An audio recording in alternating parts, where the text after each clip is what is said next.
Welcome everybody here to the top 5 plays of the week from Esports U, Clutch Key, helping to bring you those top plays, so let's get things started. In Valorant, it's the Loyola Maryland Greyhounds taking on the Army West Point Black Knights, taken to map number 1 on Icebox, and the Greyhounds winning the pistol round, so it's looking good for them to go up 10-4, but with the Marshal, it's MIB Police from the Black Knights on the case. At the same time, but that opportunity won't be afforded. D-Sung, though, could turn this into a rifle, potentially more. MIB Police from the Raptors doing work with the Marshal and might even present a greater threat. Jumping down with the classic, turn into a right-click hero. A Marshal in hand, and MIB Police secures a 4K. Force round be damned. A heroic play from MIB Police, but it would be the Black Knights taking Icebox and winning the series 2-0. Let's go to Rocket League with the St. Lawrence Saints and the Bengals of Buffalo State. Down by 1 in game number 3, and the Bengals are looking for that equalizer in the final minute of the game. Luckily, Jesco decides that, yeah, overtime is probably a good thing going into the last minute. It's hard in order to even think about getting an insurance goal here. Oh boy, it does feel like SLU as well, just trying to play survival mode. No, maybe they're thriving instead. A good bouncer from Elmo Fingers does get past one defender. Turks moving this across the width of the field. The pinch, finding the midfield here. Good catch from Jesco, putting a shot on target as well. Jesco! Overtime, it would go in game number 3, and actually the Saints would win overtime, but as for the series, it would be all Buffalo State taking the dub 4-1. Overwatch 2 action with the Great Danes of Albany and the Spartans of UNC Greensboro. Third map on Havana, and the Great Danes want to cap first point in just under a minute. But Magix has a trick up their sleeve, and in fact, they might have more than one. Out of here, they want to get that kill, and they're doing it. Jesse, they are doing it. Now Magix is back on the field. Lobs Nick's head, oh my gosh. Showing Volks in the business end of that too. The payload is still being contested, and it's all, oh my. Not only is Magix One a sniper, but the Spartans had a one of their own in the form of a broom, as the Spartans would go on to win the series 3-0. To League of Legends, where the Polar Bears of Ohio Northern take on the Dukes of James Madison. 12th minute in game number 2, and the Polar Bears want their second dragon. On the Kiana, though, Shomi is about to show us what robbery on the Rift looks like. Great rotation onto this. They got the first dragon. They are likely to pick up the second here, and the Shomi can somehow make this work. Well, they're trying, and over the wall, they got a ward and said snipe. And the steal! The steal from Shomi said you only... Dragon stolen, and even with the kill lead, the Polar Bears also got that stolen away. In the end, Dukes would come out with the dub 2-0. Let's head to Overwatch 2 action with the Aggies of Utah State taking on the Rams of Colorado State. Down a map on Nepal, and the Rams need to make some sort of comeback to force map 3. Well, a crazy team fight leads up to why Death Trap lives up to the tag. You're going to be in a great position. This Dragon Strike might be able to create some separation, but Cass is just taking heads. Cass rolls the head of the finish right now. There's the Terror Surge. Is he going to find anything is the question. Immortality View happened to be used. This Death Trap finds a triple. Oh my goodness. Death Trap finds a fourth. He's going to find the team kill. It's now the Rams would force map number 3, but the Aggies were too strong for the rest of the contest, and the Utah State Aggies get the sweep 3-0. To Summoner's Rift in League, where the Aztecs of San Diego State take on the Spartans of San Jose State. Game 1, and all the advantages to the Aztecs 30 minutes in, and Devour on the Caitlyn makes sure it stays that way to march to the base. Half health. Actually, with the Chaos Storm dropped as well, that might be the go button as everyone follows the rock, and it's not going to be enough off the outset. Tom Goku shut down.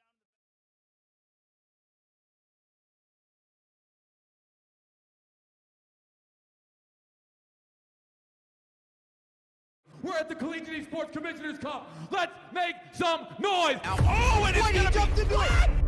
This corner judge is good for 1, 2, yeah, he needs more. They're doing even more here. You gotta touch the point. Mr. College walks it in. Toy Boy is gonna drop. Knife him. Right out in front. Yeah, 3, 2, 1, running.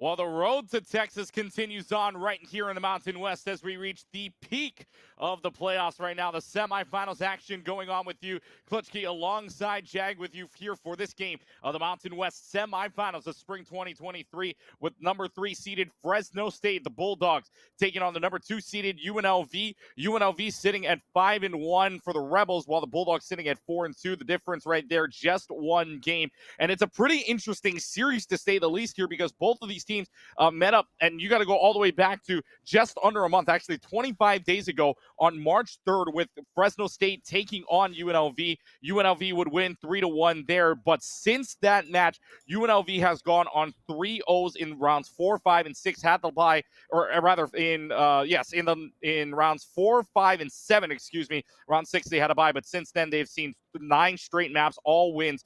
UNLV on a little bit of a hot streak. Fresno State at the forfeit one. So right now you would say UNLV has a little bit more momentum than Fresno State, wouldn't you, Jag? Yeah, just a tad bit. I mean, that one win that they got over Fresno is the reason why they are the seed ahead. So they are considered the favorite. There is a lot on the line here, which we'll talk about a little bit later, but I don't want to say that Fresno State is out of this by any means. Both teams lost to Boise, but Fresno actually never got that opportunity to play Boise. That is that forfeit win that you were just talking to. Meanwhile, UNLV, they were the only team to push Boise to another map. It was not a throw. It was the only extra map that Boise had to play, a 3-1 victory that they got. But still, that one loss is the only negative they have on their plus 17 map differential. So UNLV, again, they are the favorites. Fresno, though, there is so much to play for. And just as I was noting before, this could be the next team that qualifies for the CECC event in Arlington, Texas. It's not guaranteed by any means, but the fact that Boise's already punched their ticket by winning the West qualifier just a few weeks ago, they're already in. So if they win the entire thing, which, while they are the favorites, is not guaranteed whatsoever, that team that's the second place, they would be also going to the event in Arlington. So whoever wins this, they would be so close to making it to that LAN event, the national championship event that every team is competing for. Yeah, and this is just the all-important game, right? This is basically going to be your championship, I mean, if you will, an internal championship between these two teams, the Rebels and the Bulldogs here, because, again, like you were saying, if Boise State advances on against their game against Utah State, since Boise State's already punched their ticket, that's a free ticket already. This is the winner-take-all at this point. Even if you don't win the Mountain West overall, you book your spot into what could be a very nice CECC when we get to Arlington at the Esports Stadium Arlington there in Texas. So this is going to be a really interesting match, and the teams know this already, and I'm sure they do. This is going to be a well-fought match, and you and I were talking behind the scenes about how you've seen a lot of 3-0s. I get this feeling we might go a certain distance, and I think we're going to go at least past map 4 the way it's looking right now.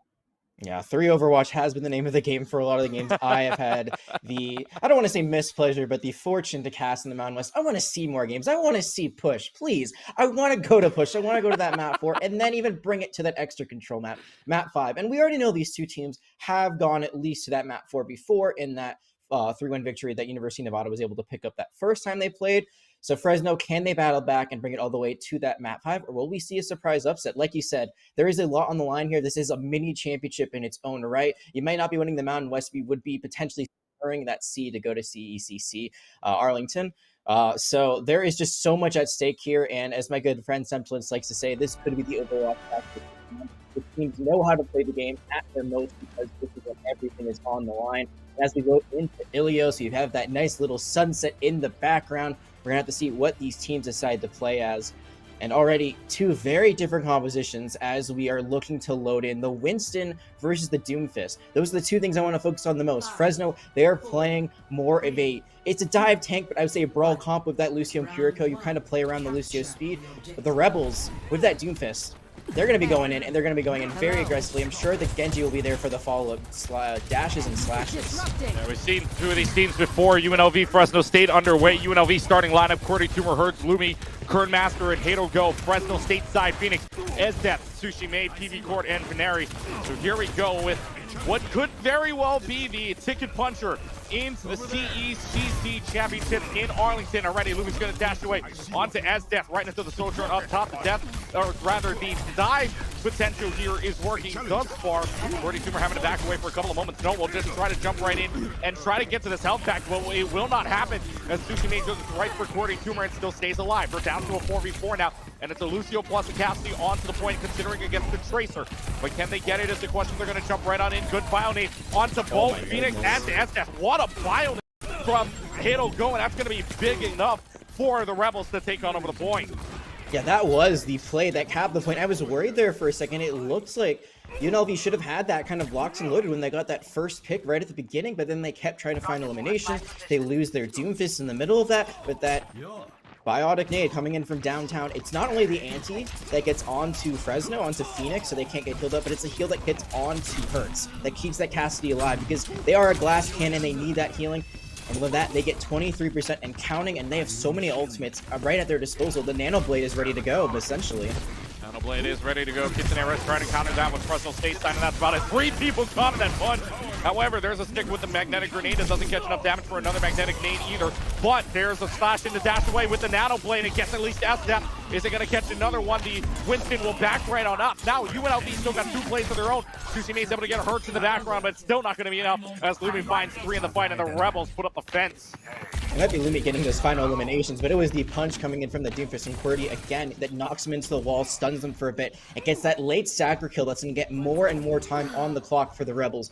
Not only that, but they only use 2 ultimates. They have the Nano Blade, as we talked about. They still have the Deadeye, they still have the Meteor Strike, as well as the Sound Barrier, which I think is the most important one in this situation. It'd be a great counter to the Kitsune Rush if it's finally used. Well, let's see if they use it. Meteor Strike is going to be used here for QWERTY Tumor. He's going to find a little bit of damage, but good bubble there from Phoenix to keep them up. Now the Kitsune Rush is out, seeing if they can get any damage or any kills going. False Bomb lands a little bit wide. Deadeye is out. Sound Barrier at the same time. Lots of ultimates being thrown as if this were final fight territory, which it pretty much could be. But SF able to find a kill on the Halo go, which is big. But you lose your tank in the process, and that's not good. Simultaneous kills will fall, but put on the flick into Tsushima. But they do still have a chance. BB live to try and touch the point, but will they get around the entire wall is the question. On the wall, can they get their magnetic grenade? Is out. Magnetic grenade gets the kill, but Hertz is able to find the kill, but not before DB Cord is able to stick onto the point and get the overtime clock running. Now Phoenix does not have a primal range to use, cannot stay up there. SF has a Deadeye available to them, will use it, but isn't able to find a kill. A single one thus far will reset the clock, but still an overtime push here for the Rebels, and it's looking really good right now. You just got the Tracer left to worry about, and that will do it for the round, as the Rebels will not allow a speck of dust on the point, and they're up 1-0 here on Ilios. 100-0, a clean sweep on the first point, but it wasn't always looking like that. I think it was taking Phoenix offline just as they got that second to last fight. They had to use it actually to get to the point, so that's why they had 0 ult charge once that last fight actually started. They used it just to get that jump, because that jump recharges quicker when you're in that ult, and because of that they had no sustainability once they finally got to the point. So a few key mishaps from Fresno that don't let them get any point percentage on that first round of Ilios, but here they go on the second one. Well, they have a chance to try to bring it back and get that tiebreaker third round. It's going to be a little bit of the same with the tank and the supports. I'm assuming this Symmetra is probably going to be swapped immediately. There it is. But we're going to be going this time with the SDEF Genji instead of the Cassidy that we saw, I believe, last round. I'll have to see if this is a difference maker. Genji v Genji action.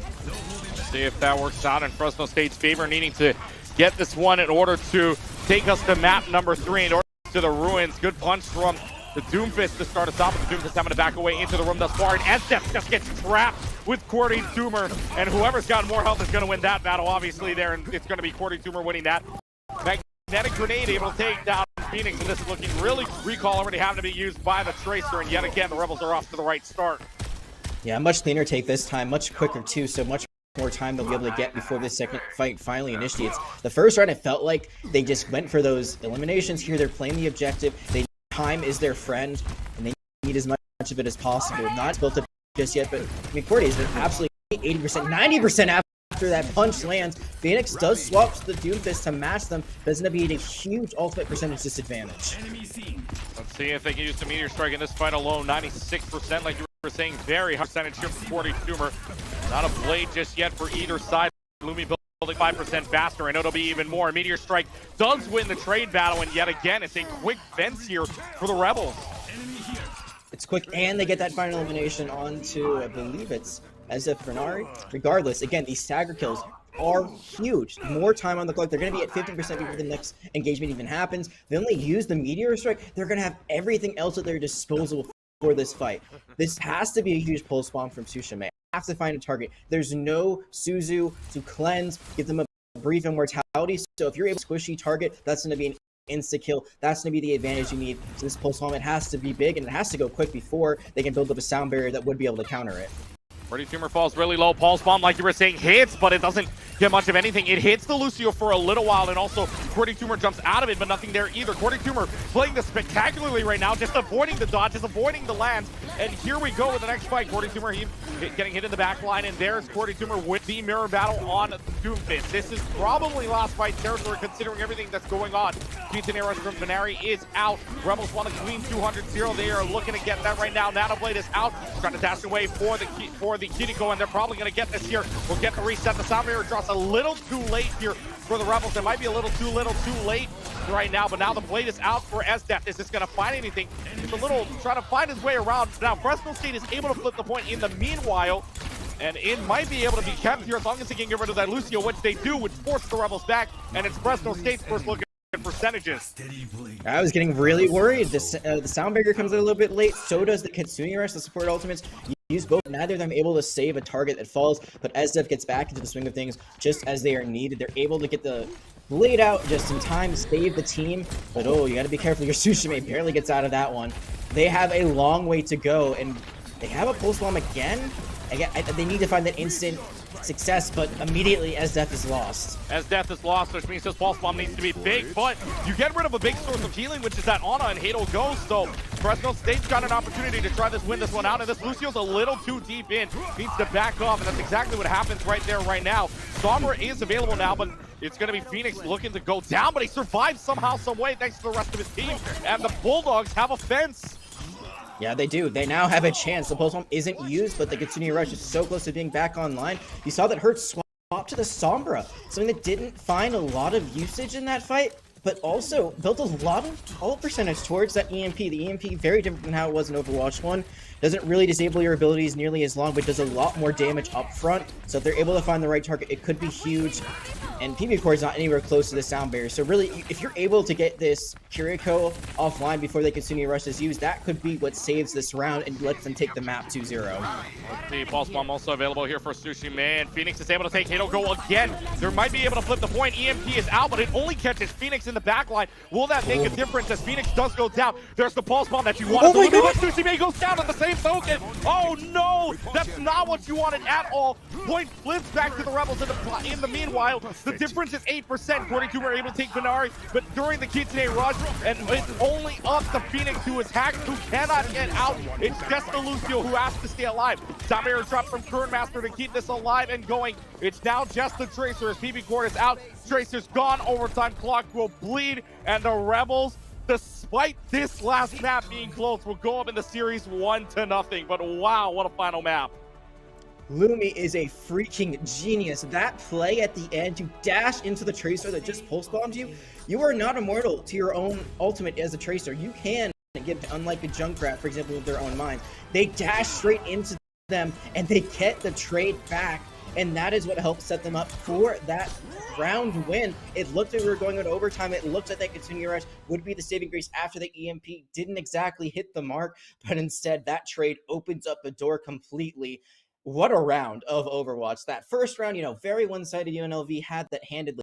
I want to see the rest of the series like that second round. I want to see Fresno continue to battle back. They were down 0-99, and they're able to get all the way right to the end, but they just get a little bit split up. They lose their Tracer, their primary damage dealer in that comp, and it kind of all falls apart near the end. But if they can keep that momentum and that high level of play going, we're going to have a very close-knit series. Yeah, it was super close right there in the end, but like you were saying, the door wide open with the Genji just dashing away, which is probably the most big brain thing I've seen in a couple of days now. And I'll be honest, I haven't logged into Overwatch for a while, but still, I mean, you get the just dash right from the Tracer, and that makes sure that you trade. It essentially becomes a trade, and you let the rest of your team just follow in. So, I mean, such a huge play there by Lumi just to get that play off. and give the team then 100-0 on the Lighthouse, but then 191 on the Well. So now we get to the next map of Hybrid for Fresno State, which it is now their pick. So the number 3 seeded team here having to try to pick a map and try to pick a counter map, as you will, against UNLV. And you've only got 3 maps to pick from here. It's Eichenwald, Kings Row, or Midtown. And I mean, with the way things are going, maybe Eichenwald is your pick. I mean, Kings Row is the comfort pick, obviously, but I don't know about Eichenwald or Midtown either. I mean, these teams have been playing not Reinhardt. I will say that. Yeah, and that's the thing. We saw Doomfist and Winston. That's about it. So we did not see any of the Ryan, which would be very good for Kings Row. It does work for Eichenwald at certain points. I think the first and third point it works best. Second point gets a little bit weird because of that high ground you've got to contest. And I would say Midtown. I want to see Midtown. I would not choose Midtown over if I am Fresno because Midtown has so many great setups for the Doomfist to kind of fund you from high ground. There's like every setup on defense for Midtown is high ground essentially. So I would assume from a comfort spot as well as just a hero composition spot that you'd probably want to go with Kings Row. But we're going to have to see what it is. Again, I do actually see spots on the map for Kings Row as well that Doomfist could work. We did see like back in 2020, there's a Wrecking Ball kind of meta that went on where you had them like set up a lot of dives from the high ground. And I think Doomfist could essentially do that nowadays with all the changes that he's had to him being a tank. I really don't know though. It feels like a bit of a shot in the dark here, considering that we have not seen the Ryan v. Ryan yet. Yeah, and we haven't, like you said, haven't seen the Ryan v. Ryan yet. So I mean that Kings Row is I mean, I shouldn't say off the table necessarily, and I know you and I both want to see Midtown because, I mean, out of all the picks that have happened, Midtown is not a custom. So, I mean, you're looking either Eichenwald or Kings Row. If you're looking for comfort, I'm assuming, because right now I will tell you that the teams are maybe looking at, I mean, Blizzard World, not in the map pool. So you can't really, I mean, out of the 3, is there one that's kind of, I mean, I don't know if you would say similar to Blizzard World, but I mean, for Fresno State at the very least, if you're thinking Blizzard World, is there a map that maybe could potentially play like such that you could choose somewhere it is? And actually, we won't have to worry about that right now because we do know the next map is actually going to be Midtown that is going to come on. So you and I both get our wishes and that we're going to see New York. Yeah, everyone says that Midtown is mid, but I disagree with that completely. I actually think it's one of the best maps that they have in Overwatch 2, one of the best new maps, I should say. I think it's a lot of fun, kind of the map design. I love the fact that there is kind of that hill that you've got to go through on the second point where you've got to go up and down underneath the bridge, which I think sets up a lot of really interesting offensive positioning as well as defensive hold areas. So I think strategically it's one of the better maps that the Overwatch team has built, but I think it opens up a lot of possibilities. What scares me is I do think Doomfist is very strong on this map right now. I think I can imagine maybe a Ramatra or a Diva. We've seen so many different things during the program. It seems like a lot of tanks are in pretty good shape right now. But if you're dominating on the Doomfist as Cordy, why would you swap? Like, you know, you've been absolutely giving them the business so far. And there's just so many ways that you can kind of punch in, build up that momentum. You can slide over the train on that first point. You just go straight over it, and then you let the momentum take you down, and then you can punch straight down. So there are so many setups like that that could absolutely give UNLV a 2-0 lead, bringing it to game point. But, you know, Fresno picking this, I'm assuming they have some sort of game plan. I think Ramatra could be a great counter to the Doomfist. More of a team-based tank. Doomfist kind of plays on his own and then hopefully is able to get out of sticky situations. But Ramatra basically is that tempo tank. Now you just poke at them originally when you've got that long distance. Then you go into Nemesis form, you just punch them down. So it could be a bit of a punching matchup with different tanks. We'll have to see how that one ends up as the map is about to load up. And we're going to get some first looks. Oh, and there it is. You called Ramatra it. Versus Ramatra. So I was half right. There is going to be Ramatra coming out here today. I'm a bit surprised to see this swap. I feel like Doomfist could be very strong, but now that the comp I'm seeing is coming out, a good friend of mine named Hottie likes to call this poor man's Brawl. But we've seen that this is very, very strong. Even without the Reinhardt, this version of Brawl is indeed very powerful. I mean, yeah, I mean, poor man's Brawl, I mean, that's one way to put it, yes. I would just say it's a different ball, but poor man's Brawl is an interesting way to put it. UNLV on the defensive side to start, Fresno State on the attacking side with winner picking side.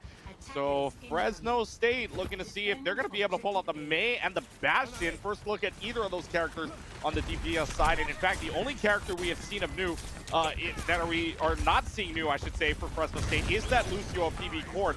Benari's on the Baptiste, which we know that Baptiste, the immortality built threshold goes from 10% to 25% in patch from March 7th.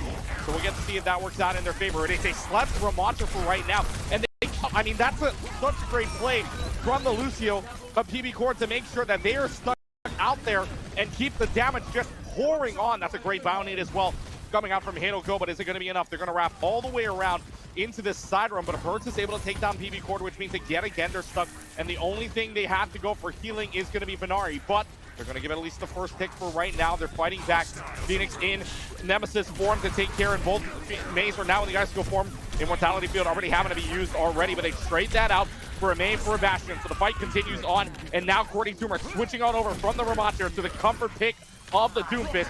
Make sure that they can win this fight, only giving up 37%. Yeah, and Doomfist plays really well into Ramacha. Both teams originally were going for this brawl. It's essentially the same idea, just wall someone off and then absolutely melt them down. Difference is that Fresno State has a Bastion, while in tank mode, does so much chip damage, absolutely melts you, while Cassidy more so does burst damage. You get those headshots, you can immediately melt someone down as well. But this Doomfist, you can just jump in, jump out, you can do so much chaos. As long as you avoid the Doomfist, you should be able to live through almost anything. The Deadeye is in a land. Nope, looks like it doesn't get anything. Yeah, it doesn't get anything, but the Blizzard is going to get a lot. That's 3 people inside of it. Everybody's frozen in there. It's a hullabaloo of so many kills going on for Cordy Tumor. Make it 3, and the rest of the team falls as well. It's a team wipe on 1 Blizzard for UNLV. My goodness. It's a bit of an expensive fight using that Deadeye, but it does basically just get them to go into the room. So good zoning ultimate there. Get them everyone's in one place. Hertz now is actually going to swap to the Somber once again, so they get that ultimate off the table. They can build up other things. And I do like the Somber here. I think it makes a lot of sense, especially if you're able to get a hack onto something like the Bastion. They'll be very, very vulnerable. I mean, hack them out of their tank mode for just a brief moment. They don't have to use it again for a second because that cooldown will go on. So I do like this change. However, Fresno will have so many ultimates to going as level 5. They can just muscle through it. And now they've got the Ana offline. They've got the Ana offline, and now they have a Cassidy in a lot of trouble. It's just the Cassidy get rid of here. Samir is in their back line. And look where the rest of the team is. Hertz and the rest of this Doomfist is all on the support, all on Venari, all on Esdeath. And now the Meteor Strike's going to pop off here. It's just the Ramacha left to go. The Blizzard used out of desperation, but there's really no one to follow up with. And so that's a lost fight for Fresno State. They're sent back with a minute left. Yeah, the problem with an Ant Matrix is when the team can just run around it, it comes out. But Venari is just dodged and weaved away from by the Doomfist. Now they're swapping into an Ana of their own, trying to go both for blow. They still have 3 ultimates. The Bastion ultimate never came out. Ramacha can make everyone suffer as he has, but first they're going to go for the Bastion ultimate all the way from spawn. It goes all the way across the map.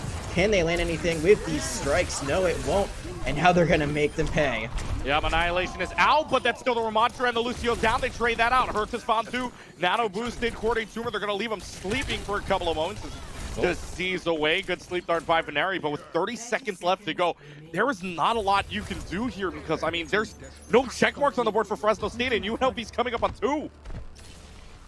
Yeah, they do have a check mark on the point, so no matter how this ends, they will have a win condition, but it is getting dire. Everything used in that last fight. And like you said, they're about to have EMP. They already have Deadeye. Deadeye is coming out, but they do take out Cordy. That could be the moment they needed. Oh, but the Deadeye trades out, so the Deadeye trades out there. So it's a 2-on-1. 5 seconds left to go. Somebody, some way has to touch here. And is anybody going to be able to touch? Yes, somebody does touch. That's in the point right now. I believe that's going to be PB Core that touches, is able to take down Lumi in the back line. That's going to be huge. If the Lucio is your hero, the Lucio's going to be big, but no, Hertz instead is going to deny all access from this point, and Fresno State is only able to get 61.5% on the tick marks, which means the Rebels have that much more to go to stand at a 2-0 series. And this is exactly what I was worried about, Clutchkey. The Doomfist, so underrated here. I feel like a lot of teams don't realize how strong he can be, just being able to slide off so many surfaces, being able to take the high ground in so many different places. And you saw, they lose that first fight immediately.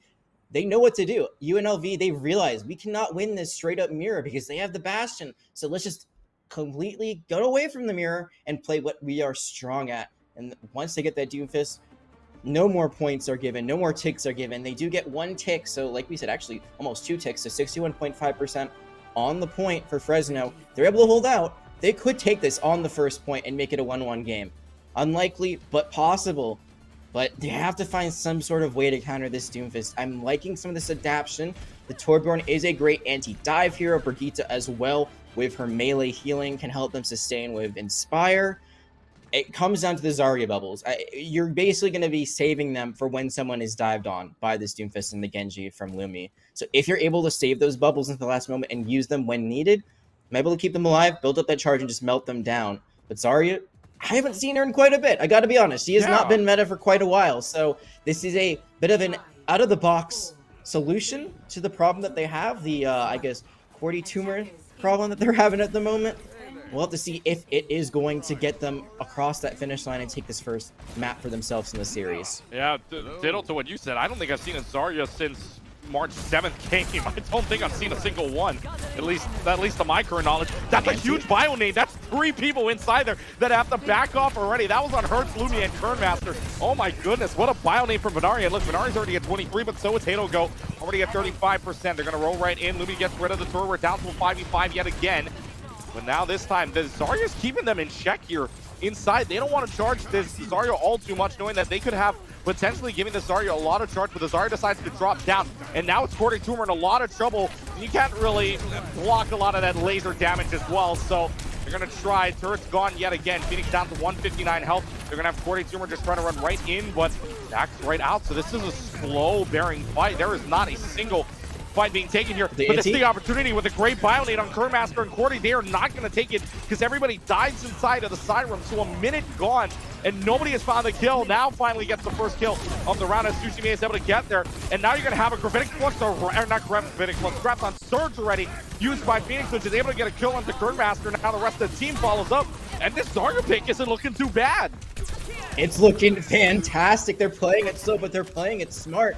They get the eliminations. They only use the Graviton Surge. They force UNLV to use both support ultimates, and they get nothing out of it. It is a 2-for-0 or 2-for-1 trade, but they get 0 value, and then they lose almost half their time bank, and they're pushing into a lot of ultimates. Sure, they have the Meteor Strike, but the Nano's going to be up the rally. I think that's the big thing. That rally from PP Core has to be the counter for when they go for that big engage. Momentarily, they have to be careful not to be pushed into these small spaces by the Doomfist. Oh, what counter charge! Oh, that was huge from the BB Core. Now it's going to be an auto-boosted Torbjorn? Yeah, auto-boosted Torbjorn's going to come out. What headshot over the top of the car. Oh my goodness. And the Fresno State Bulldogs have shut them out yet again. And we're in halfway through the time bank. My goodness. Yeah, I'm not sure if that nano was needed, but that's a pretty nice headshot there. Torb has an arc with his primary fire, so the fact that they can hit that is huge.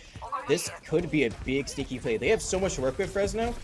I'm worried about the blade on the other side, but if this Deadeye is able to catch, the off guard, this could be big, but there's going to be the blade.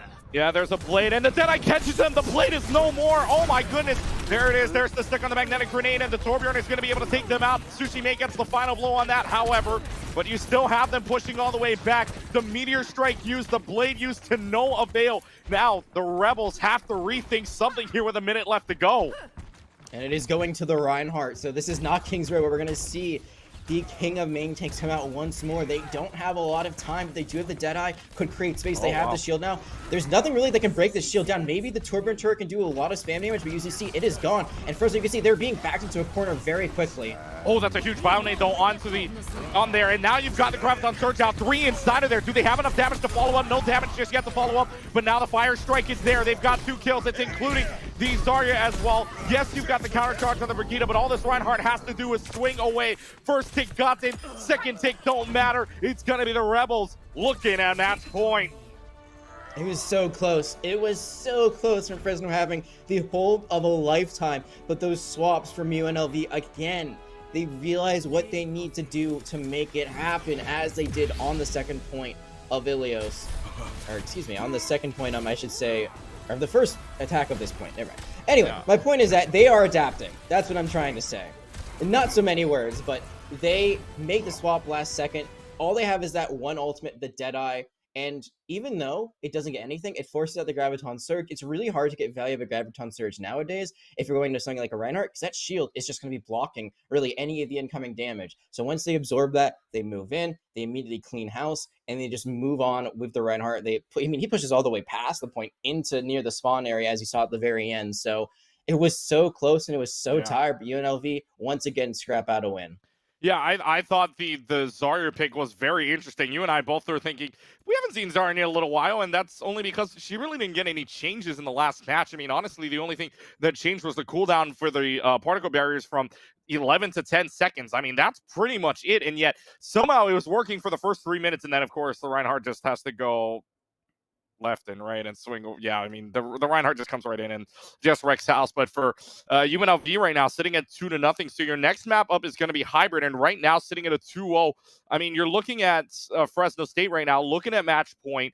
And, or rather, for UNLV, it's going to be match point, but Fresno State staring down that 0-3 situation. And again, only 4 maps to go from this time around at Escort. Not Havana. Havana was added back into the regular calm pool lately, but Route 66 still in here, at least in the Mountain West side. So you've got Circuit Royale, Dorado, Gibraltar, Route 66. I mean, do you take a long-range fight on Circuit Royale? I mean, maybe they're trying to counter the Doomfist. I mean, at this point, you kind of have to try to think outside of left field here if you really want to try to win this one, because I think Fresno State LV's got a lot of the bases covered. Yeah, I would say avoid Gibraltar at all costs, because that is a great Winston map, which means they can play Doomfist into it, which we kind of are on. Ilios did not go the way of Fresno whatsoever when that matchup happened. I think Circuit's probably the premier choice. I just see Dorado as another map you can play Doomfist on, and I think basically you're saying, let's try to avoid this Doomfist at all costs. Route 66, I would say, is maybe the second best choice. It is going to be Circuit Royal, so I am 2 for 2 so far. I'm going to pat myself on the head for that. But yeah, the reason this makes sense is because, one, you played the Ramacha versus Ramacha battle, and I feel like usually you're going to either see a Ramacha or a Sigma here. Both of them have shields that you can kind of put out in front of you while doing more long-range damage. We haven't seen the Widowmaker. We only saw Hanzo very briefly, I believe, from UNLV at the very end of that last map, and I don't remember it getting necessarily a lot of, value, even though they did win that last map. Like, I don't remember like seeing like, oh, the Hanzo's carrying that fight. It was more the Ryan pick that really helped get them over the edge. So without these long-range DPS coming in yet, this might be where you feel most comfortable right now, as Fresno just take them out of their element, and then let's just play at range, and then hopefully find a more favorable tank matchup. Yeah, I mean, and right now, again, you're looking to see for Fresno State. Remember, you are the only game thus far. I mean, Fresno State, if you go back to their schedule, they're the only game that has ever gone in this entire season has gone to 5 maps. And right now, Fresno State needs to do that, because the last time they went to, the only time that this entire schedule went to 5 maps, you go back to, 18 days ago on March 10th in round number 5, Fresno State versus Utah State. Fresno State would win 3-2 and only 5 mapper. And right now, for Fresno State, you need to pull out every single stop you have in order to get this to map 5, because you got to pull off a reverse sweep. There's no doubt about it at this point. So let's see if what the Bulldogs of Fresno State are able to pull out as we go right in to Circuit Royale, as we go into daytime Monaco. And this time around, UNLV on the defensive side, Fresno State on the attacking side, same sides on either way. But we will see a lot of first times, including the fact we knew we were going to see a Sigma most likely. We knew we were going to see long range, but this is the first time we're going to see the Orb of Discord in the Zenyatas. Yeah, I love the Zenyatta plays here. I mean, it's so important as a Zenyatta, keep your Discord Orb on the tank at all times. That extra damage that comes from the team can really help get you that early advantage that you need to just continue to take space, create pressure. The most interesting thing, though, is going to be this Widowmaker battle between Hertz and Tsushima. That's what we got to keep our eyes on. If you're able to get those headshots right away, this could be all you need. I wonder if they're going to make a swap. No, it looks like maybe just for the healing, I think.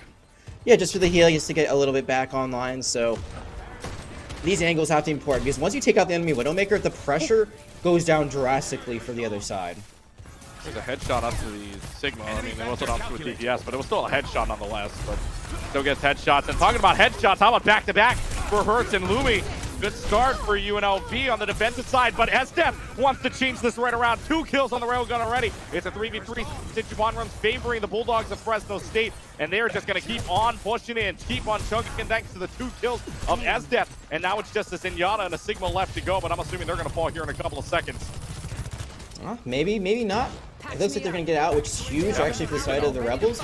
This is a very hard point, I feel like, to recontest once you get around that first corner. Sure, you do have this high ground, and you could try to shoot from long range around this bend, but just generally teams can roll through this first point after they get that first fight win. We're going to have to see how UNLV likes to re-engage this. They have to shut down SDEF, and it looks like Hertz is just going to immediately fall. Sushi with the drag-along click on the head. Oh my goodness. just used the grappling hook, and it's a side jump shot, but still impressive nonetheless. Sushi being able to win the Widowmaker battle, and that's going to give the team of Fresno State enough juice to keep this rolling along, as they already get Kernmaster. They've gotten rid of the tank, and this is the first map point we will see from Fresno State here with 5 minutes left to go. And you're seeing a little bit of a story develop here. UNLV, they do great when it's those closer range compositions with maybe some medium range DPS, but long range, they are struggling. Even though they opened up that first fight, actually, any 3v4 advantage, they ended up losing it. They are getting pushed back more and more as the second point continues to develop. They need to take space right now. This high ground as a defender is so important. The further the cart gets up the hill, the less you have to work with. They're going to use the Gravitic Flux to try to open things up, but the Immortality Field is used in place of the Transcendence, and now they're going to be countered into the Gravitic Flux from the other side. Yeah, Gravitic Flux is going to come out from Phoenix. That's not going to find anything. You have Infrasight up first to see if they can get any headshots down, but nothing doing so far. At Matrix out for a Police or Dragon Strike will go down the middle. Will it save anybody? It will not save Benari from that in the meanwhile, but it looks like they're going to have to back up because, again, no real reses coming out from Fresno State. You have Benari back. They do have enough space. Maybe they want to try to fight this still. SDeath has an overclock available, but they're not going to be able to use it because Hertz is right there just to shut him down. They're going to have to wait a little while longer. And that's a big pick there because the Infrastates are used right as SDeath falls. So now an ultimate off the table, time going to be lost, and they're continuing to be reset over and over and over again. These 1 or 2 picks, actually, now that Sushime has fallen. It's not a full team wipe, it's not a full team fight win, but it means that Fresno State, they got to back up, they have to regroup, and it's in another 10-20 seconds off the clock every time someone falls. Ultimates were used quite a few in that last lost fight too. They don't have a lot on the table. The Transcendence, not a great counter to the Sojourn ultimate, just because, you know, it heals damage over time as opposed to Sojourn, like, Overclock, which does immediate damage. But they're just continuing to lose people. Benari falls again. Yeah, Gravitic Flux is up, and no Transcendence there either. Everybody's upstairs. Lumi finds 2 on the Storm Arrows, and Cordy Tumor's going to find the rest. It is 3 minutes left to go. Remember, Fresno State had 5 minutes to start this. They're down 2 minutes in the bank, only 3 minutes left to go. Rebels have no answer still. And it's exactly like I said, this high ground is so important as a defender. It's just such a better position than as an attacker. As an attacker, you have to fight your way uphill. You got to fight the sight lines that the Widowmaker's going to have, which are going to be much better than yours. So really, you just have to push into them and make sure you take as much space as possible, which is so difficult when they continue just to out-rotate you, get eliminations right off the bat. You're going into this 4v5 every single time. It looks like they're going to try to go underneath and around, which could catch the enemy team off guard. We'll have to see how they do this. Yeah, they're going to try to do that. So this could be huge if they're able to get the positioning they finally are looking for. It looks like they have, but they're kind of cut off. I'm not sure what's going on right now. They need to take the card and they need to start moving it. I think they're split up just a little bit there. This is going to be Gravitic Flux out, and now the Transcendence used just a little bit too late because Lumi's not caught inside of it.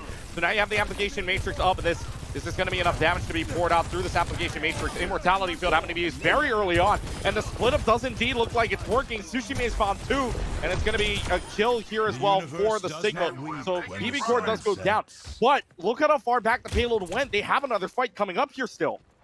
Absolutely, I was thinking the exact same thing. It's a huge fight when they finally get this cart moving again, but the time has gone by, the cart has rolled back, and UNLV has 3 ultimates at their disposal. One just used the Infrasight, so they know exactly where Fresno is playing from. Dragonstone could be thrown in briefly after this while they have this information, and if not, they still have the Application Matrix where they can use all of that damage and just, yep, there it is. They're going to use so much and immediately melt 2. Yeah, 2 kills already falling here for UNLV, and Fresno State going to have to already back off immediately, but Fresno State using a Transcendence now. Oh my gosh, PB Cord having to use the Transcendence already, but UNLV now coming up on what is an ultimate. Fresno State has a Dragon Strike, but I mean, this is going to be a really dry fight coming up here with a minute left.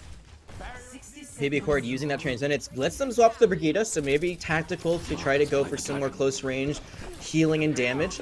It means there's no direct counter besides the Immortality Field for this upcoming Gravitic Flux, so we need to keep that on lock, make sure this Baptiste is nice and healthy. They're creating space with this Dragon Strike, but not much else, but they do get the opening pick onto Lumi. That's huge. 2 picks already here for Fresno State, looking for 3 more. Just 2 supports and a Sigma left to go, but can they keep the Sigma up to do all that damage? The answer is probably going to be no, but look at where this payload is, very close. If they can get close to this, they may be able to get one more fight in with 30 seconds left to go. UNLV does have that gravitic flux available to them and not used just yet. 1.92 meters would make the difference. 42 are falling oh so low. And now the gravitic flux is out from Phoenix. This is at least going to kill Cordy and it's going to kill Kurt. And that's going to be at least good enough here for Fresno State to keep this one going with 90 added to the bank. Yeah, but that's not a lot of time. Like you said, they started with 5 minutes on the second point, down to a minute 40. Only 10 seconds left when they finally cap this, and they're all bang. It's being built back up, but so is UNLV's.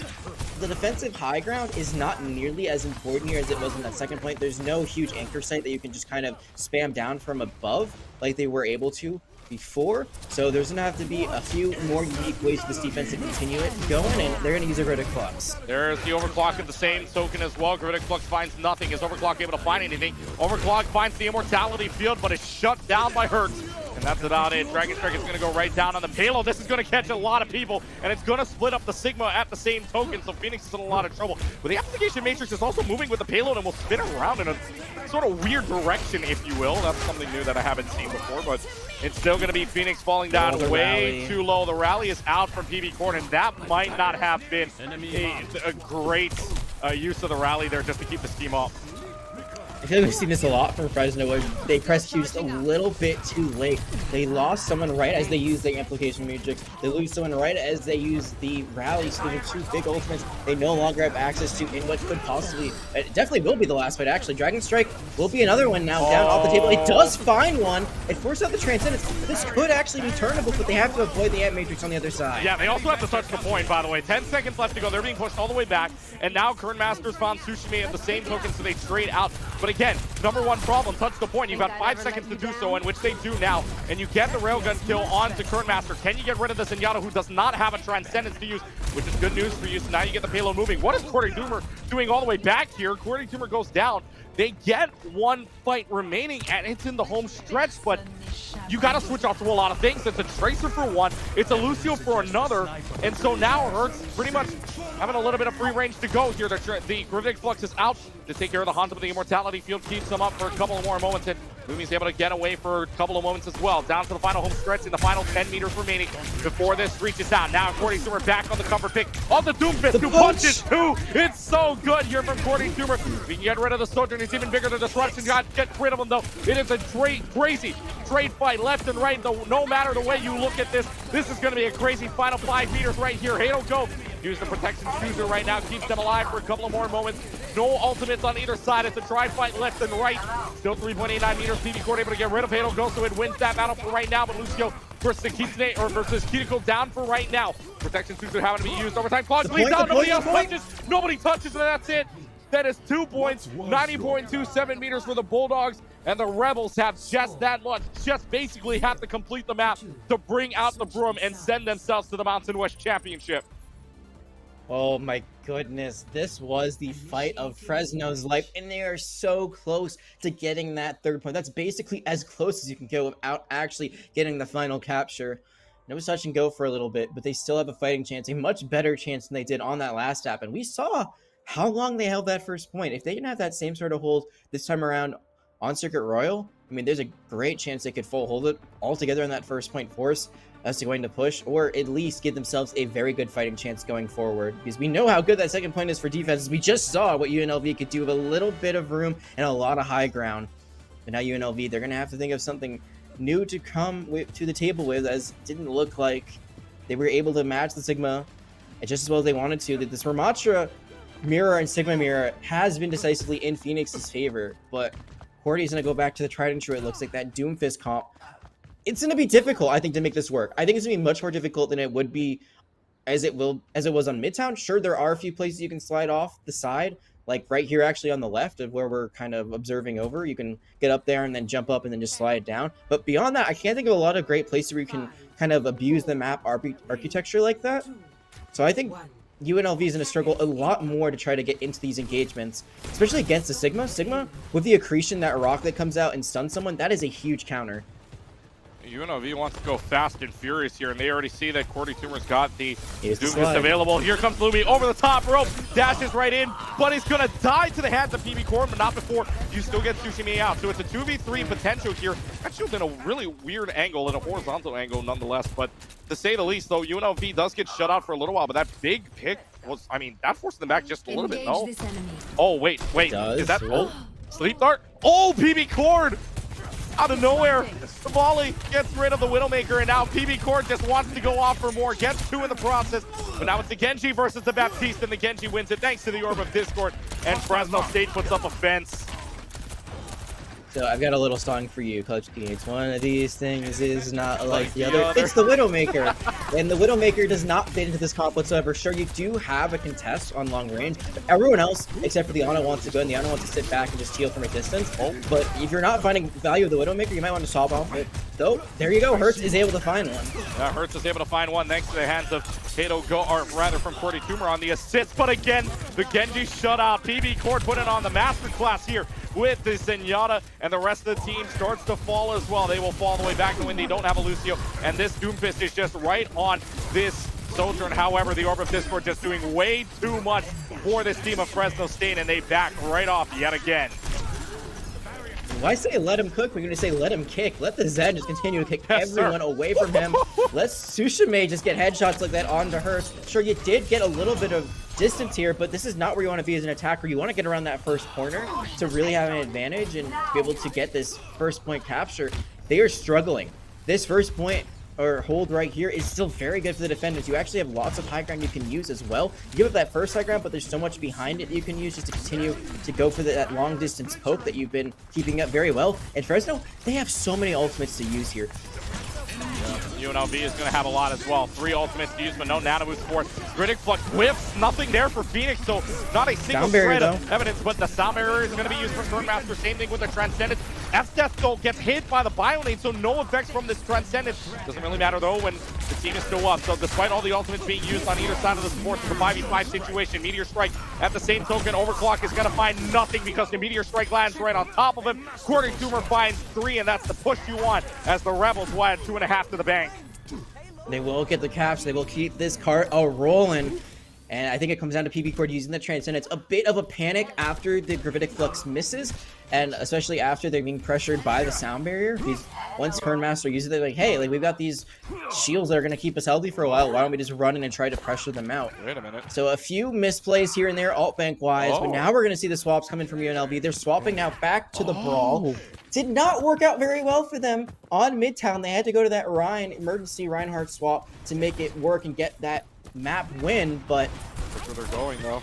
Yeah, they're gonna try to go under, but they have been spot out. Yeah, they will lose one, but Heart's moving. Heart's moving though, but they do get rid of Hertz, and they're gonna try again what I like to call the cinnamon swirl. Try to get them on the back line, try to go underneath and anywhere, and try to see if you can go behind them. But unfortunately, as of right now, you get a nano boosted Ramontra, but with no annihilation attached to it, this is still a lot of damage being poured out. But if you can keep this Cassidy up, you're still looking good, and that's exactly what's going to happen. Great support line from Fresno State to keep their teammates up, and now they're going to change it to Nemesis form to try to keep this all in. But really, that was such a great fight there from Fresno State. You keep the Cassidy up, and it wins you the fight. Yeah, keeping Sushime up, not only, but also the fact that they scout and get that first elimination, that was a 4v5 for most of that engagement. Not only that, but they have great target focus. The fact they realize, hey, Lumi's on the cart. Why don't we just fight Lumi instead of fighting the Ramontra that's in our face right now? So they take down that DPS, 3v5, and they just win it out from there. They also force out the Nano. There is going to be a swap now to the Baptiste, so maybe that was just an ultimate to get it offline. Rotation does come through again. We'll see if they can push in. No, Kernmaster gone. Yeah, Kernmaster's already gone. Sushime on this Cassidy's been impressive so far. He's found an immortality field, has found 2 kills, is looking for a little bit more and trying to win that battle. They use the Am Matrix. They invest the Am Matrix. I mean, they were up 2 kills already. I'm not too sure if that was the, I would say, the wisest move there. Yeah, I'm a little confused by it. They will get these extra stagger kills, or at least 1 stagger kill, so they will have some more time to reflect on exactly what happened there and get some more time off the clock. They might be able to get this. No, looks like they're going to be back up. Okay, so yeah, I'm not sure what Venari was thinking there. Honestly, this could be something that really bites them in the butt a bit more, especially with the fact that the Baptiste ultimate on the other side isn't too far away. Usually you want to try to directly counter it by just using it back in their faces. They're gonna try this again. UNLV will have a lot of pushing power.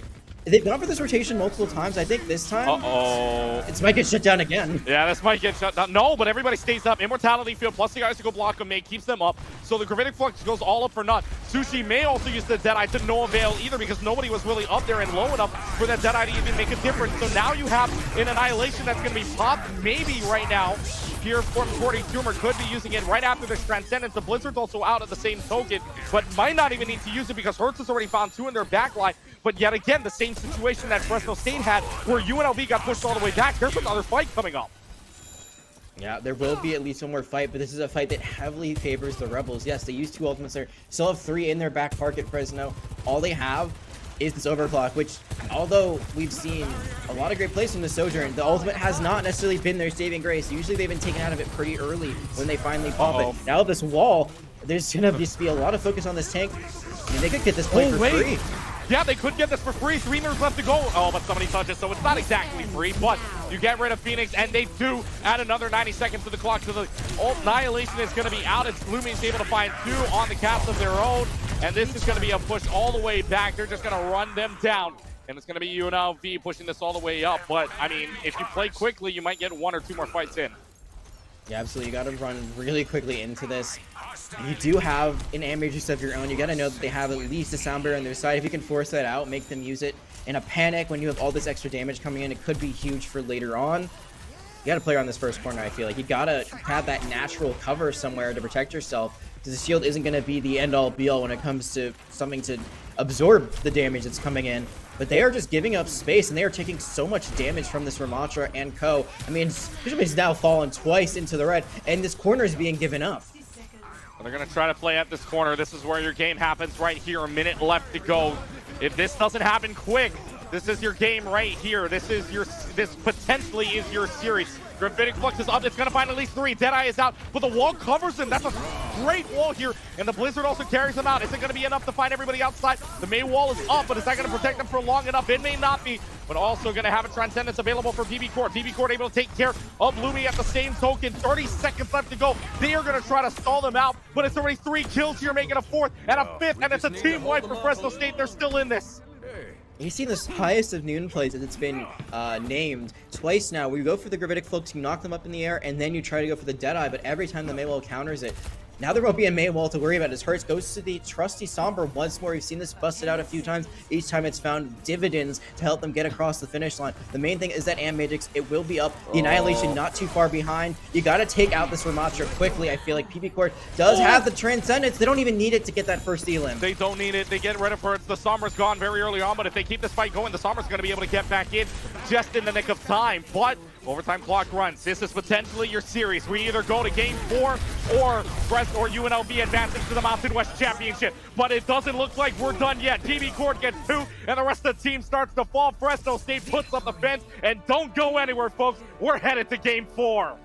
We are going to game 4. There is a series to be had. No 3 Overwatch today. We knew previously it was a 3-win result, so we caught that 4th map already between these 2 rivals.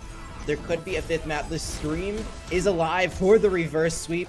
Great map pick. I said for so many reasons why I didn't think the Doomfist would be as impactful here. Sure, they did get the play of the game as we see. I mean, it's pretty obvious Cordy Timber is an incredible Doomfist. They have been absolutely an highlight reel this entire series, but once they played that Ramatra into the Sigma, it's just not as impactful. They cannot find the same success, and because of that map selection, a very strategical one at that, we will have at least one more map, and it's going to be Push, and I am super excited because finally in the Mountain West, I get to cast a game of Push. Selfishly, I've just wanted this for a while. The curse is gone from Jag. It is not 3 Overwatch. It is indeed map number 4 coming up in Push. And there's only 3 maps, but another stat to talk about here. That is UNLV's first map given up since these two played each other on March 3rd. Rounds 4, rounds 5. They had a bye in round 6, but round 7 as well. Not against Utah State. Did not drop one there. Did not drop one to Colorado State, and did not drop one to Air Force in 11 straight maps. That is the first one that UNLV has dropped. I mean, that's an unbelievable streak there for the Rebels, but we will see game 4. It is not 3 Overwatch. We will see UNLV taking on Fresno State here on Push, and albeit the map pool is 3 maps, but there's only 3 maps in Push to choose from anyways. Esperanza, Coliseo, New Queen Street. I mean, this is UNLV's pick. It is going to be UNLV's pick the rest of the way for map choices. So, I mean, as for Push, what are we thinking here, especially with Cordy Tumor on this Doomfist? Queen Street? Yep, New Queen Street. There it is. I was going to say, I saw the future. I saw the production chat, so I actually knew ahead of time. But, yeah, it is New Queen Street. I feel like Push is actually one of the harder game modes to be strategic on because all of the maps are very similar designed, honestly. Like, sure, I feel like there are certain aspects, like, New Queen Street has the high ground in the middle of the map, where I would say Coliseum more has it like on either side of the map as opposed to in the middle, and then you have that like straightaway kind of in the middle map where both teams meet up. Esperanza has some of the funkiest low ground I've seen in any Overwatch map design, honestly. Like, it's basically all low ground once you get through like the middle part of the map. Once you like get that first objective, it's just all low ground until you finally get towards the end. I'm very intrigued to see what we see on New Queen Street. I think they want to play a little bit closer. I think Coliseum actually might have been the better strategic pick from what we've seen from them so far. I feel like that generally generates the closest quarter combat. We've seen a lot of Rhine Brawl because of how close quarters it usually is, which I think the Doomfist would best fit into that. There is a little bit more sight lines, long range DPS potential on New Queen Street as well. So, again, like it isn't what I would pick if I was them, but considering this is their map pick, again, like we usually assume they have something cooked up. They have some sort of plan going into this. So we'll have to see what that is. The Ramatra, again, like it's been good, but it hasn't been great. And I think that matchup in general, the tank matchup has kind of been one of the biggest focuses when they can't play the Doomfist, when that team isn't really kind of enabled by the Doomfist punching in, getting all that chip damage and all those stuns. They don't really seem as in sync. When they played the Ramatra comp, sure, they were able to get some Maywalls. You could I think that second to last fight was kind of a good, I guess, way of kind of showing how it was a little bit disconnected. They tried going in with the Blizzard. They were cut off. They couldn't actually go in. They weren't focusing the wall altogether. Because of that, it gave Fresno life, but they were able to hold on to that last hope and keep it going. Yeah, and this is going to be an interesting play here because, like you were saying, I mean, there's really no way to strategize either way on push maps. But the thing is, right, we've seen Corday Toomer's Doomfist play out oh so well, and at the same token, the Ramatra wasn't playing. But I think the big thing to point out for both teams on Circuit Royale is on that second point, they just got held. I mean, every single time, either way you look at it, both time banks got depleted. On whether it be the 5 minutes that was for Fresno State back on the second to third point, and then first to second point, I should say, or UNLV getting held as well. I mean, both those second ones had that very awkward, I guess, silence there during the match. But now we move into New Queen Street again.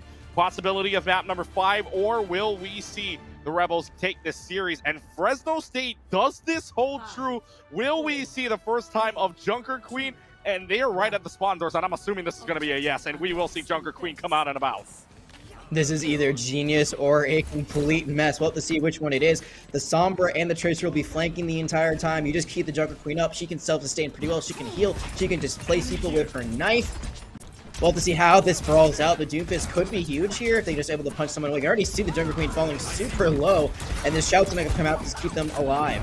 But now they've got nothing, and they swing away the axe, and nothing there either. And Hurt with a long-range game, able to take down PB Court, flicks the wrist, and is able to take down Tsushime at the same token. Like you were saying, it's either good or bad here, and right now Fresno State not looking on the upside of this as the Rebels take the bot first. It's really hard to engage with this Junker Queen, I feel like, into a Doomfist, because the Doomfist will just displace you every time. If you're able to hit the knife, maybe you can pull him out of his punch. But other than that, like, it's, running into a Sigma, much harder, because you got the shield, you have the accretion, you just have a lot of ways to kind of disengage the Doomfist. Junker Queen wants to run into the Doomfist, Sigma wants to play back. You can't run into a Doomfist usually, because the Doomfist wants to run into you too. Let's see, there's a hack onto the Sombra. Sombra already having to back away, or rather hack onto the Genji, but the Sombra's going to have to run away already. Tsushime's in this back line, recall available to them, but no recall available for the Kiriko. Nari's got something there, and there's a pulse bomb onto the Lucio, so there's a trade you want. However, Morgan Hurts in, no, we're not done with this fight just yet. Hurts is able to find 2, and the Rebels advance on, and it's looking like they're able to get first checkpoint as well.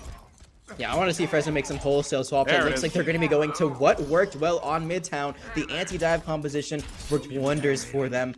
I don't believe they'll have a chance to contest this. No, so that will be the first point being unlocked, gives UNLV a much closer spawn. Even if they lose this, they will have a great positional advantage. So we'll have to see what they can do here. They have a lot of ultimates to burn as well, so they could hold out with this. Even if these swaps, like, they could just out-ult Fresno and continue to get this pushbot, whatever his name is, continue him rolling. We'll find out in the lore of Overwatch soon enough. Somebody will search it up first. But anyways, there's the Kitane Russian out from Venari, and that's going to be already the turret gone, and now the Blade is going to be out. The Blade's able to find at least one, swing away, and then out of Blade. Make it a second, make it a third, make it a fourth. Just dish away all the kills goes Lumi, and the Rebels will push this all the way up the hill. This is a one-stop shop right now for UNLV. They're finding everything they need. That's only 2 ultimates. That's the ultimate combination off the board for them. But Sound Barrier, Deadeye, as well as Meteor Strike still ready to go. Fresno, they made the swaps, but it might be too little too late. They might be swept away out of this on this map. They might be just 2-0'd with both points captured. They got to find something quick, and they got to get that momentum building soon.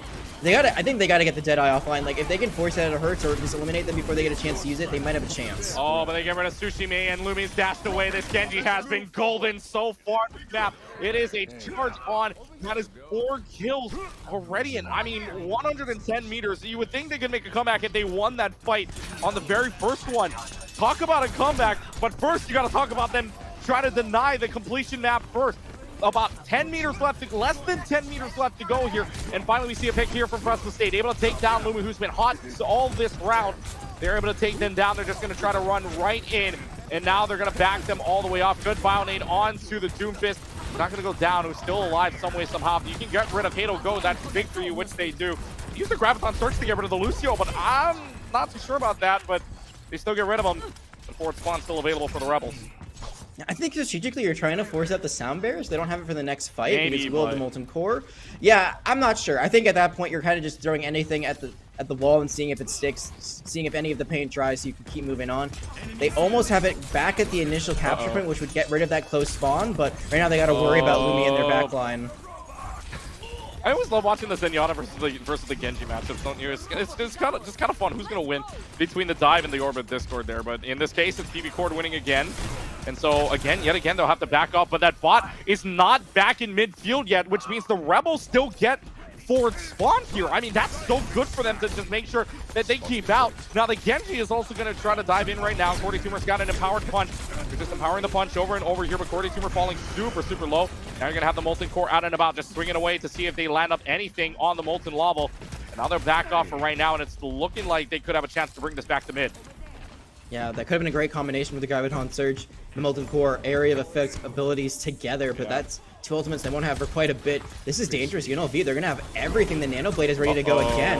And it's a good thing you had shields there, Thor. And now you're going to have the Meteor Strike out and about. Is the Ana going to go away? No, the Ana does not, but the Deadeye is out for Sushi Mei, and Sushi Mei's head has rolled due to the hands of the Deadeye, but now everybody falling so low here, but you really don't want to risk using that Transcendence. Now they get the bot back to midfield, which means if you have any spawn points, Rebels are going to have to come all the way back, but it's Fresno State that's sent back to the spawn instead. Hurts is on a 15-player elimination streak right now. Nuts. Has not, just absolutely just is on a tear, and UNLV, they're trying to close this out. There is the spawn capture once again, so that first point is checked. That means if anyone falls, they will be able to get back into the fight a bit quicker. UNLV, they still have that Nano Blade, their bread and butter, but they will have to go into a Transcendence this time. There's the dash up. Here comes the Nano Blade, probably. Yes, it is. They'll dash, they'll slash away. Lumi's got a second, and now you're going to have the Transcendence out, but this is going to be too little, too late here for anybody else to follow up with that Transcendence. That's already 4 kills. Make it a 5th for the Genji. Lumi is cooking, and Lumi's going to lead this team all the way through, and nobody else is going to touch the point. A completed map for New Queen Street, and the Rebels win the series 3-1, and they are headed to the Mountain West Championship Series. You know what they say about history, it always repeats itself, and it's another 3-1 for UNLV over Fresno State. A close battle. Those 2 maps in the middle, honestly, so close, so back and forth. I feel like Ilios, a little bit less back and forth. That first point was they went into 0 for UNLV, but I think this last map was really exclamation point for UNLV. I mean, they just looked like a completely different beast this time around. Being able to play the Doomfist, being able to run in with Lumi's Genji, the Nano Blades were on point. Almost a 5-kill. I think one was stolen away by Hurts at the last second. Just absolute domination to punch their ticket to the Mountain West Finals, and we don't have confirmation on who's playing yet. But again, this was such an important matchup because if Boise State does go into that championship matchup, this would mean now that UNLV will automatically qualify for the CECC event that's happening in Arlington, Texas in just over a month in May. That's so important because, and the reason for that is because Boise State already punched their ticket previously by winning the Western Invitational. So there it was so much on the line here. Sure, a championship is great, but going to that national LAN event is also just as important. Again, nothing is confirmed here. This is just speculation, but if that happens, congratulations to UNLV on a win and also potentially locking down that spot at the national LAN competition. Yeah, we'll see if UNLV gets that last spot in the end, but first and foremost, they're still playing for a Mountain West Conference championship, so we will see them into the series. Unfortunately, Fresno State's Mountain West season is over, finishing up with the total record of 4-3 overall, which includes the one loss here in the playoffs. UNLV advancing to a 6-1 record, where they're either going to be playing Boise State or Utah State for a Mountain West Conference championship. And speaking of the UNLV Rebels, we'll see if we can get a team or a player as an interview from the team that has headed off to the MWC Championship. We'll take a short break. We'll see if we can get one. You're watching the Mountain West Conference on Esports U.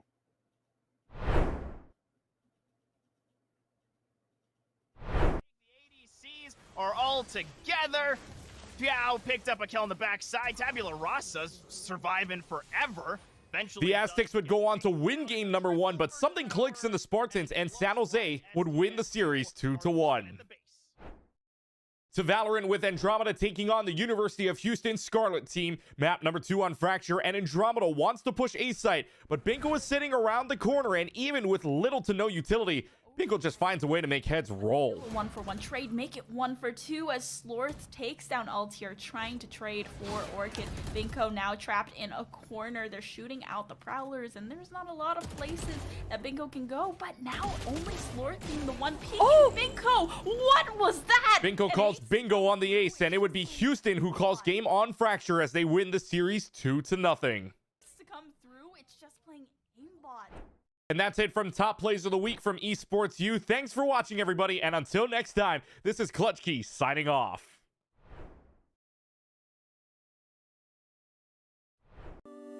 I can't say that. I'll get in trouble. There's one for each game, so teams this weekend, somebody's going to have to explain to TSA why they're coming home with an extra trophy. Fine. We're fine. This is going to be great. Why is everybody staring at me? I'm not even doing anything yet. Is it because I'm in a suit? It looks nice. It's new. I'm stressing. It's all right. We win these. We absolutely win these. I've never seen us lose these. I love him. I don't remember his name. What is going on, everybody? And oh, are we ready? I'll start over. Okay. What's going on, everybody? We are here at the Collegiate Esport Commissioners Cup 2022 in Atlanta, Georgia. The players are just now entering the arena for day 1. A lot of them had the opportunity to be here yesterday to get jerseys, to get familiar with the area, and to get to know one another. But today, the friendly gloves have to come off, and they are all here. Earlier, I was talking to these guys. This mannequin, when they didn't have anything else set up, I could see it from all the way down there, and I thought it was a person. And I stood there for like 5 minutes, and I was like, why is he standing like that? And I thought it was like a smooth criminal. I thought somebody was giving us like a Michael Jackson impression, and then it was a mannequin. I was really embarrassed to admit that. Oh my God, that's a lot of people. Hold on, let's go over this window. Let's go over this window. It just keeps going. There's so many people outside. There are so many people outside. We're gonna interview people when they come in. I don't really want to go outside. It looks like it's gonna rain, and the suit is new, so. Oh, there's Doc Haskell. Hi, Doc. How are you? He brings a full notebook with him and like writes notes down. It was pretty insane. He had it yesterday. He's gonna be coming through this metal detector right here. I don't know his name though, but I recognize his hair. Jen. You're Jen? All right, we're gonna interview Jen, who's supporting Kennesaw. I'm gonna ask you like a couple of very simple questions. Okay. Are we ready? All right, great. College. I really like Georgia College's color scheme. It's just red, white, and blue, I think, but I think they did it in a really clever way. Mineral area wearing hoodies, even though it is 75 degrees outside here in Atlanta, Georgia. Absolute legends. If only Nick could hear you. Nick, come back. If he's over 100 feet away, he can't. You were whispering something, and he started smiling. I'm like, are you whispering? Oh yeah, because he's got his headphone in if we're close enough. But bless you. Gesundheit. Gesundheit again. You're welcome. I'm gonna go find him. Oh, there he is. Oh my. Oh, okay. Real stuff is starting. Real stuff. Competitive integrity needs to be upheld. We gotta get out of here. Yeah, I don't want to get in trouble. I get really embarrassed when I get yelled at. 30 is Okay. Wow, it's not 10:30 yet. It's only like barely 10. Woo! All right, it's gonna be a long. Hey, what's up? Surprise interview. Join me over here. We have a cool backdrop. What are we here for? Rocket League. Awesome. I'm not going to ask what school you go to because unless you swapped hoodies, that seems pretty clear. Nope. You know, I got my jersey on with my name on it. Oh, you do? Show us your jersey. Look at John T. Turbo here. Yeah, that's not his name. I just keep calling him that. Yeah. His name is John, but my name is John Turbesi. Yeah, that's not John T. Turbo. Yeah, I get the message that I'm going to Nebraska where I met you. Oh, that's so crazy. So context, if we're probably not going to use this, but I want to talk about it. Turbo and I met at a LAN like over a year ago. That's so crazy. What is going on, everybody, and welcome back to the Collegiate Esports Commissioners Cup. I am Sebdolence, joined by a man I have interviewed probably well over 10 times. It's going to be my good friend Neb here from Bay State Overwatch team. Neb looked at me before he started his last series and he said, "We are not dropping a map for the rest of the day." And so far, He has lived up to that title. But Neb, is there anybody you're thinking we've got to get them out of the way? We've got to take them down. No.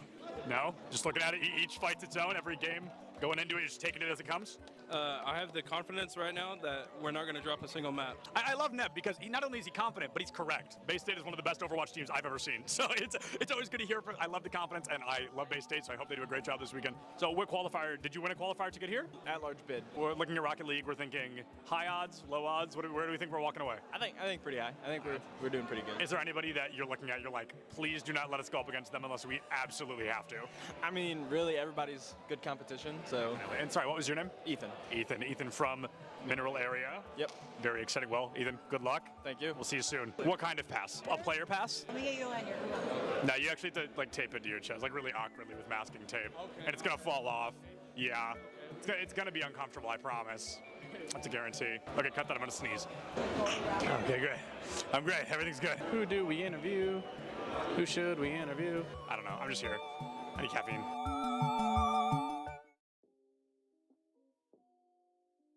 What is going on, everybody, and welcome to the ECAC Top Plays of the Week. I am Septilance, and I'm super excited to walk through these with you so you can see all of the great moments we are getting out of collegiate esports. One of my favorite things about these seasons is as they go on, as the years continue to pass, the skill ceiling just gets higher and higher, and the teams get better and better. Starting things off in Week 1 and 2, these teams came out the gate swinging. Let's take a look at what they were ready to bring out in these early weeks. Valorant is a game all about risk versus reward, and Sin from NYIT wanted to show us just how much he was willing to risk to get that great reward of a round win. Sort of forced to pop off, maybe get a little bit more sniper play, but these direct, tight angles make it tough. You have Axorus that actually gets a wall bang headshot onto Prime.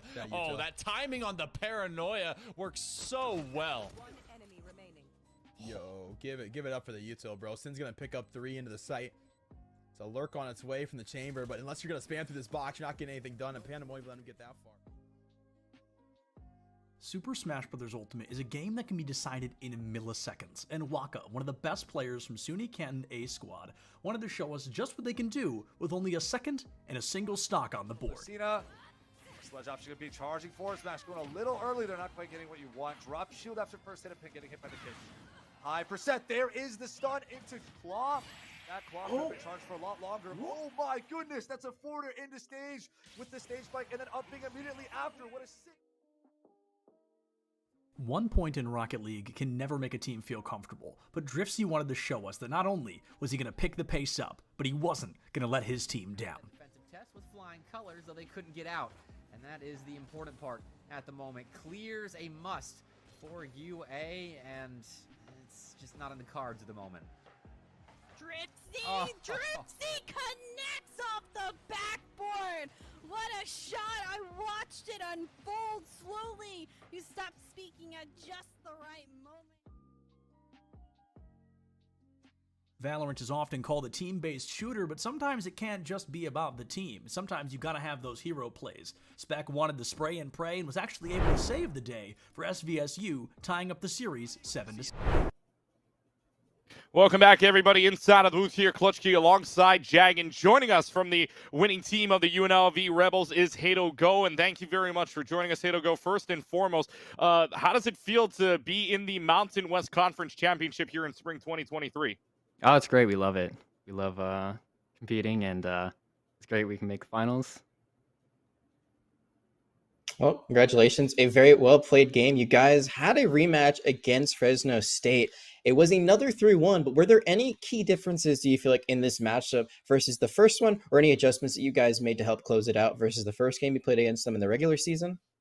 Yeah, we started running the on a Doom comp a lot. We're going up against Boise in the CCC West, and we were kind of running out of options because we were getting rolled, so we pulled out the on a Doom comp because that's what we're comfortable on, hero-wise. We ended up taking a map off Boise and doing pretty well the other 2 maps. And so we started to run that and found that it kind of works for us. That's why in Circuit Royale, we can't really run that comp too well. Very sniper-sided map, so struggled with that. Yeah, that was actually something that we had talked about in our kind of pre-map analysis, that we thought it was a smart pick for Fresno because it was probably going to be really hard to run that. But regardless, even if you drop the map, you still win the series. You guys had a very dominant push. I mean, I felt like that push is probably the most dominant one-sided map we saw in the entire series. Talking about Boise, it's not guaranteed just yet that you're going to be playing them, but given it is the most likely scenario based on the fact that they're undefeated and one of the best teams in collegiate Overwatch right now, how do you feel going into that rematch, especially talking about those adjustments that you have made based off your previous experience with them? Yeah, they definitely they're a really good team. So we're not surprised to see them in the finals at all.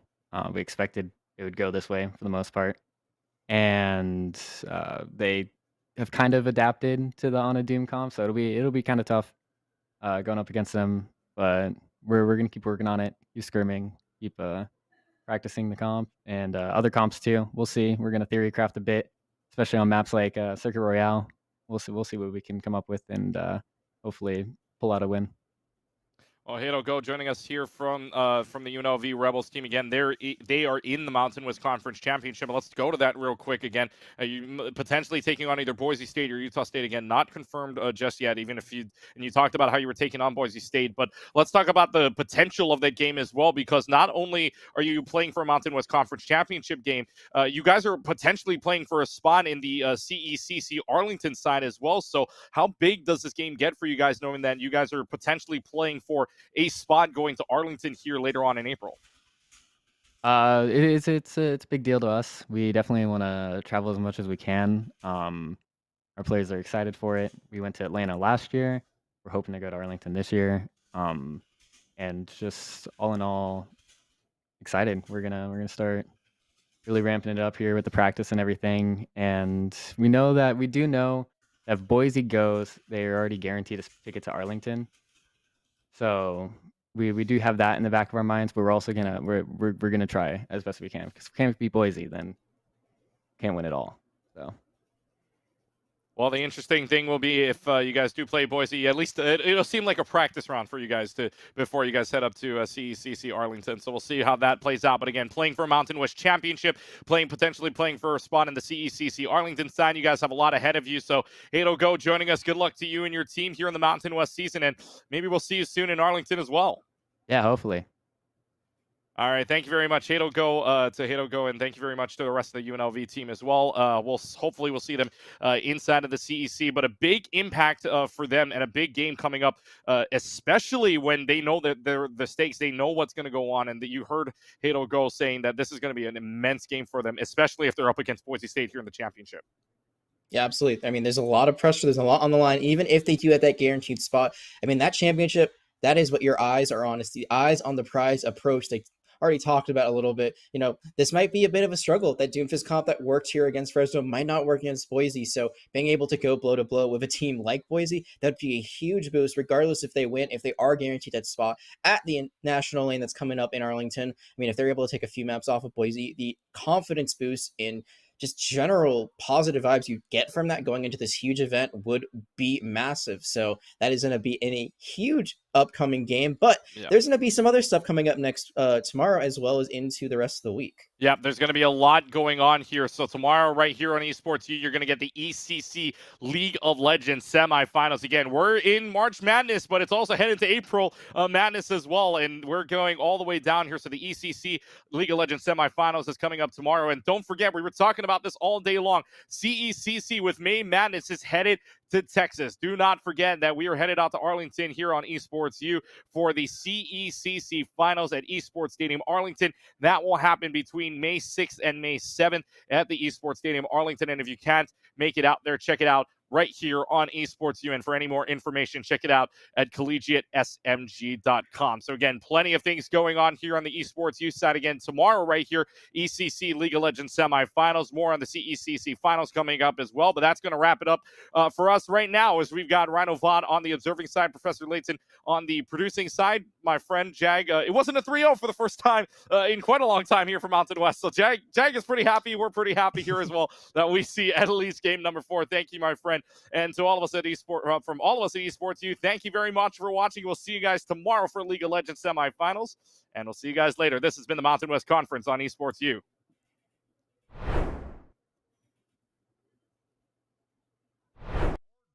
2 Omen smokes coming out. 1. Oh, Spec just finds 3. What? Straight through the smoke. Oh, what, Spec? That's not legal, man. That's not legal. This is match day 2 of the ECAC League. You can't be doing that right now. Spec just goes with the call. Here in this clip, Fanshawe finds themselves with their backs against the wall, 20 seconds left on the clock, and they're desperate to take down Wake Forest. They don't have anything to get through this team, they don't have any weapons on the field, but with Jackie Moon in the wings, at least they had a sniper. Apparently. Guys gonna believe all the shots. Oh, a sniper! Jackie Moon from about midway through. What a shot right here from Jackie. Wow, good eye sniper. Yes, sir. Jackie Moon puts us on the right side. A little bit more to the left. This one would have been... Here in this clip, we're going to get a great moment from a Pac-Man, and as a Pac-Man player, I was super excited to see it. We're going to hear a lot of praise from our commentators giving Mosey those compliments of choosing Snake against Pac-Man, a great counter pick. They were super excited to see a Snake on the field, but even without their blessing, Trollery does not yield. Approach, but like you said, he's trying to play this safe because losing a stock right now for Concord would be really bad. And, well, a little bit of commentator's curse there. We kind of willed that one into existence. Oh, man. Oh my goodness! What? Now I know what you're thinking. Oh, Septilence, how could that be all we got from weeks number 1 and 2? Please tell me there's more. If you like what you saw, you've got to go check out ECAC Esports on all social media platforms. Please see what they're bringing to the table. It is great collegiate esports week after week. And on the bright side, folks, this is just the beginning. We've got the whole rest of what is guaranteed to be a great season ahead of us. Thank you so much for joining me for this recap, and I'll see you on the next one.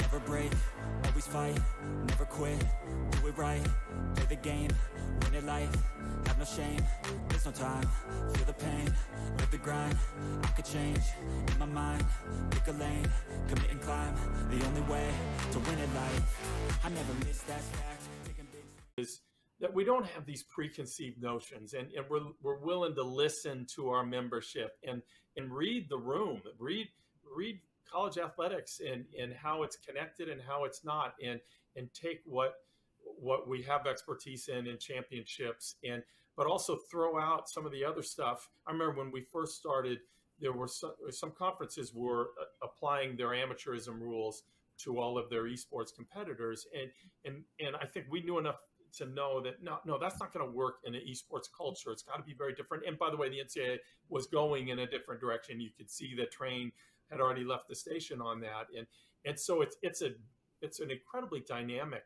area and ever changing, and will continue to change. And just as we didn't know when we started what it's going to be looking like, I think similarly we still don't know what it's going to be in another 5 years. I know enough to know that all of us are still going to have a thriving esports program that's doing a real good service for our members and for our competitors. But we still don't know necessarily what some of that is going to look like, and that's pretty cool about it all. Let me ask you this, because you all are used to dealing with your athletic directors, and each of them are dealing with what's in front of them in their athletic departments.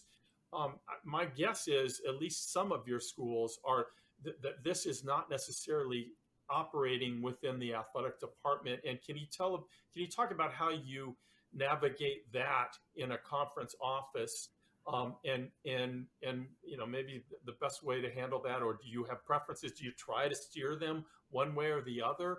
And just talk a little bit about that, if you don't mind. Sure. The majority of our schools are not under the athletics umbrella. We have one institution that perhaps by next year will be under the auspices of athletics, but most of them are in other departments across campus. Right. One of the things that has helped us is that we have support from the president's office. And so in order to participate in Mountain West event,